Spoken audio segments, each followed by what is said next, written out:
اللہ الرحمن الرحیم صلی اللہ علیہ وآلہ وسلم۔ پیارا رمضان سب کو مبارک ہو۔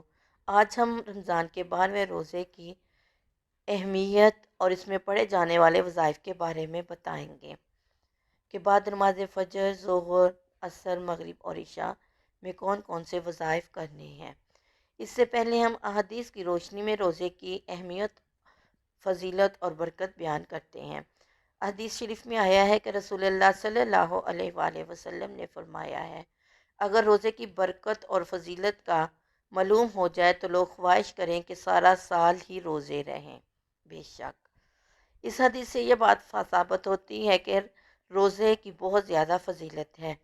اگر کسی انسان کو اس کی فضیلت معلوم ہو جائے تو ہر بندہ کہے کہ کاش روز ہی روزہ ہو، مگر رمضان تو صرف 30 دن کا یا 29 دن کا ہوتا ہے، اس لیے اس کا بھرپور سے زیادہ فائدہ اٹھانا چاہیے تاکہ ہم دوزخ سے رہائی پا سکیں اور جنت الفردوس کے حقدار ہو سکیں اور اللہ تعالیٰ کے متقی اور پرہیزگار بندے بن سکیں۔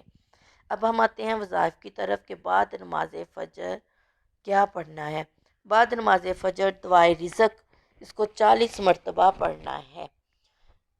بعد نماز ظہر سورۃ البقرہ کا پہلا رکوع 11 مرتبہ پڑھنا ہے۔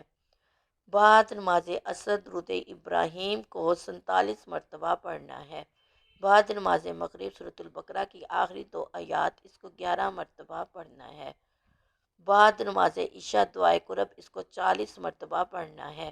دعائے رزق اور دعائے قرب ہم اپنے لنک میں دے چکے ہیں، آپ دیکھ سکتے ہیں۔